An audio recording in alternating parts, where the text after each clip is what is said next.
Makalat lang, pasensya na. Ito naman.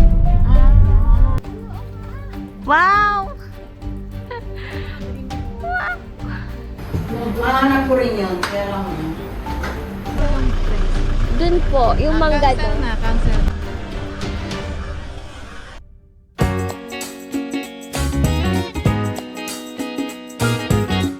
Today, I'm taking you along on a typical day in my life as a real estate broker here in Pangasinan. Documents ng kasama na.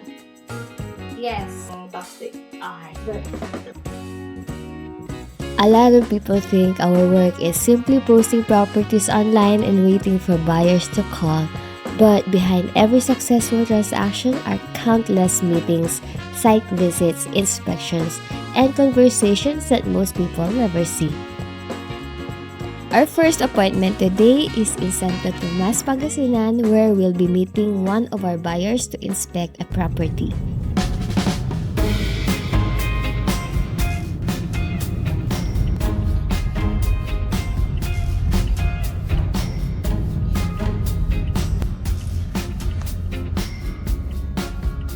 One thing that I've learned in real estate is that every client has a different definition of the perfect property.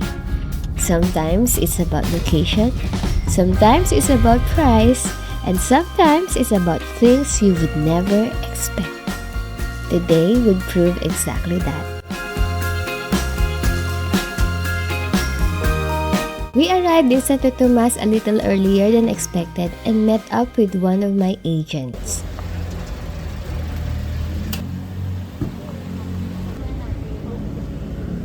Sinabi ko nga, inaway pa nga daw doon sa bahay niyo, ma'am. Sabi ko gano'n.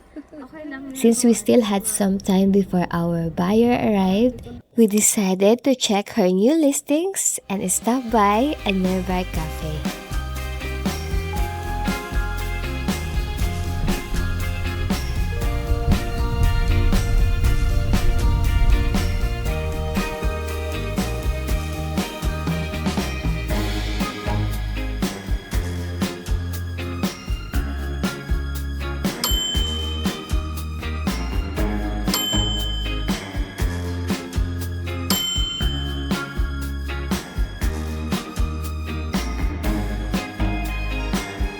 Ito naman. Bali, 9 lakhs pa ito. 9 lakhs.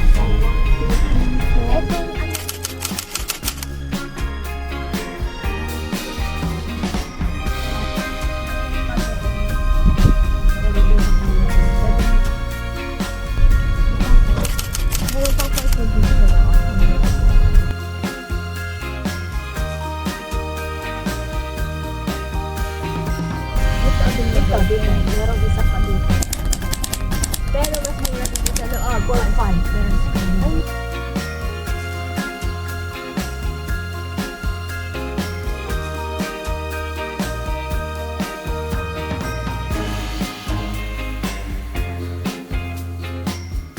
She bought this particular corner lot as her investment, but she refused to use it yet because, Nag-aaral yung dalawang anak ko na at college. least may abang. Oo, college na sila.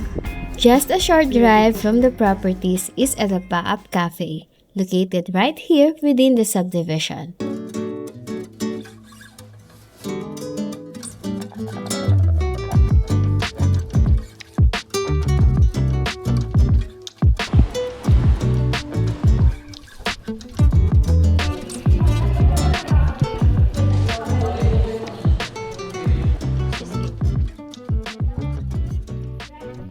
Tapos nagpapapak din kami, ma'am.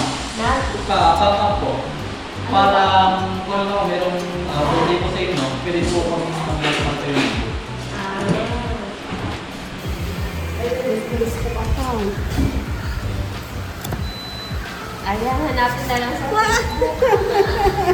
Apparently, my agent know the owner personally. One conversation led to another, and before you know it, you're learning about a local business you never knew existed.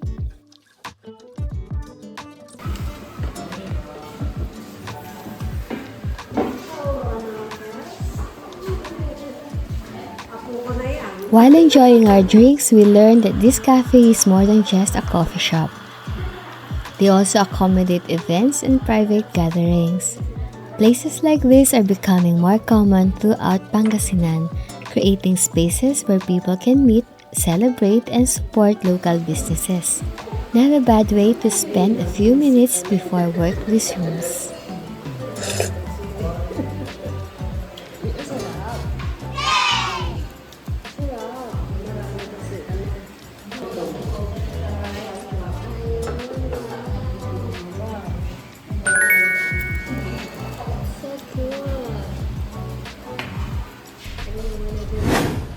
Soon enough, it was time to head to the property.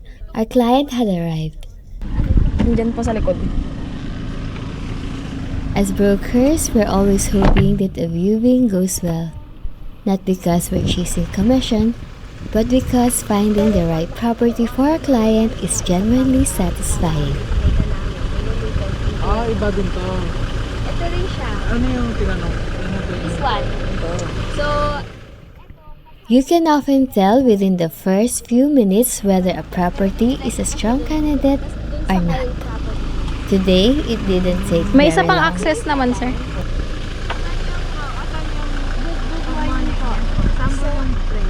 Dun po, yung mangga doon.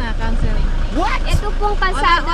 The buyer explained that she operates several 10-wheeler trucks. Immediately, the second lot property's narrow access road became a concern. Then another requirement came up. She wanted an area with mango trees nearby because they raise birds. And although a specification of the property was sent for their review, and our property does have mango trees, those requirements, including access road for trucks, were something that haven't been mentioned beforehand. And honestly, that's completely normal. Many buyers only discover what they truly need after physical visiting a property. This is one reason why site visits remain important. A property can look perfect on paper, the price can be right, the location can be right, the numbers can make sense. But once you're standing there in person, you notice things that photos and videos can never fully capture. We agreed that it would be better to continue searching. Real estate isn't about finding a good property. It's about finding the right property. So we said our goodbyes and promised to update her as soon as we find something more suitable.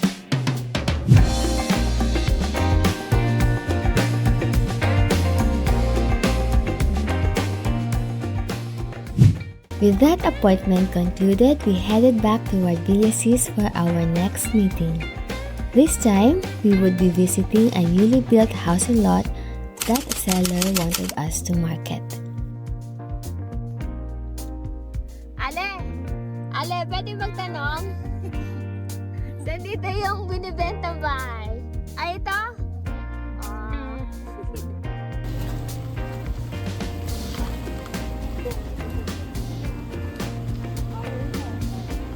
The property sits on a 1,171 square meters of land.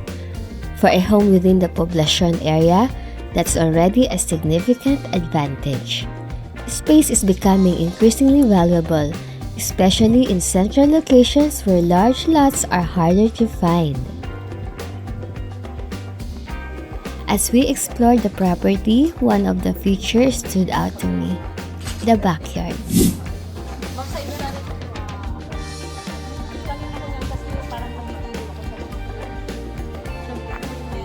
Ang sarap ng mangga, ma'am. Manggay, ma'am. Wow! You don't often find this combination of accessibility and greenery within town proper. Buhos, tara gustong gusto. Matamis siguro to. Ayan, pagkain ka. Ay! Ay! Kaya lang may langgang.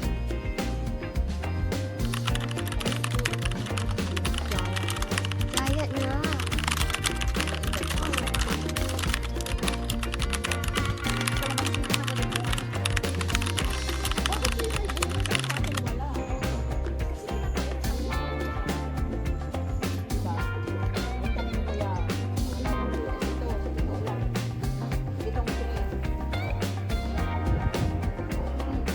Siya ang gubat.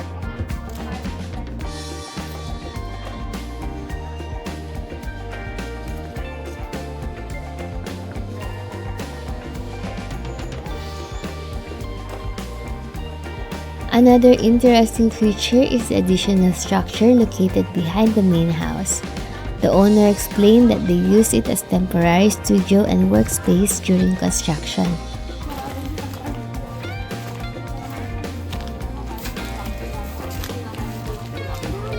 Madami mga bunga.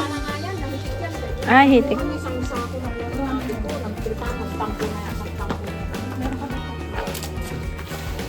For future owners, that extra building could easily serve as a guest house, office, hobby room, or staff quarters. Having flexible space like that adds real value.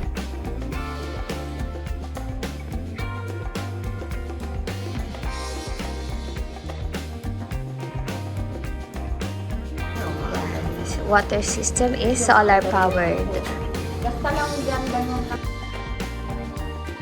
The property also uses a solar-powered water system. With rising utility costs, many buyers are paying closer attention to energy-efficient and sustainable features. Small details like that can make a property stand out. One challenge we encountered during our visit was the condition of the interior. The house itself is beautiful. The layout is good, the finishes attractive. But there was one problem. The owner wasn't interested in preparing the home for presentation. As brokers, there's only so much we can do. We can explain what buyers look for. We can recommend improvements. But ultimately, the decision belongs to the owner. A clean and properly staged property almost always creates a stronger first impression.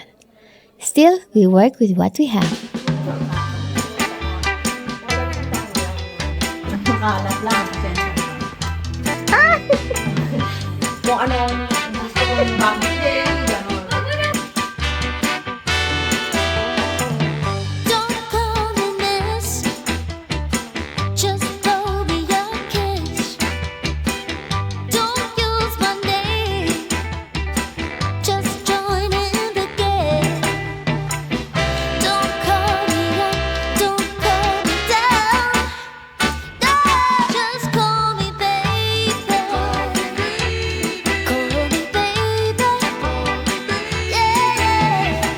Don't write me a letter saying all you care. Don't need no flowers or fancy clothes to wear.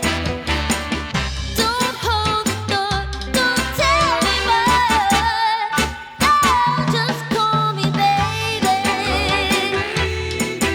me baby. Yeah. Don't hold my hand. Just make me understand. All you need to do is to be my man and call me baby. Just let me know you're mine.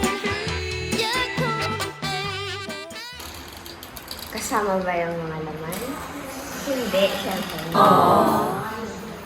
Pero andito yung exit ng going through the backyard lawn. Meron din siyang dirty kitchen. After inspecting the property, we moved on to something equally important. The documents. Hanap ko rin yun. Kaya lang. Gusto ko naman. Saan mahanap ko yun? Paano kaya kung wala na? Many people focus entirely on the physical property while overlooking the paperwork. But in real estate, documentation is just as important as the land itself. Fortunately, there was no need to panic. The owner assured us she would continue looking for it after we left. Back at the office, I started organizing notes from the day's appointments and preparing the next steps. Then a message came in. The owner had found the title. Problem solved. And she also agreed to clean her house. Presentation on the link below. Thanks for joining me today, and I'll see you on the next property adventure here in Pangasinan. Good afternoon.